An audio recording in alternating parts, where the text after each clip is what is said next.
আসসালামু আলাইকুম সুপ্রিয় দর্শক, আমরা আসছি আজকে নিকলি হাওর দেখতে। খুবই ভালো লাগতেছে প্রাকৃতিক সৌন্দর্যের অপরূপ দৃশ্য।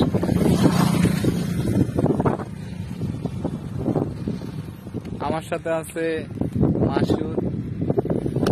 মাসুদের সাথে বাইক ট্যুরে আসছি নিকলি হাওরে। খুবই ভালো লাগতেছে, পরিবেশটা আসলে অন্যরকম, না আসলে বোঝা যাবে না। মাসুদ, তোমার অনুভূতি বলো। আমার অনুভূতি খুবই ভালো লাগতেছে। পানির সময় পানি দিয়ে ঘেরা থাকে এই হাওর, আর এখন সবুজের সমারোহে ভরে গেছে। মানে একটা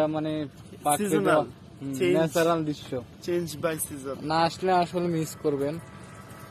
খুবই সুন্দর একটা জায়গা কিশোরগঞ্জের নিকলি হাওর। একবার আসলে বারবার আসতে মন চাবে। অবশ্যই চলে আসবেন। Always welcome. Okay, thank you. আজকের জন্য এখানেই ট্রাভেল ব্লগ সমাপ্তি করলাম।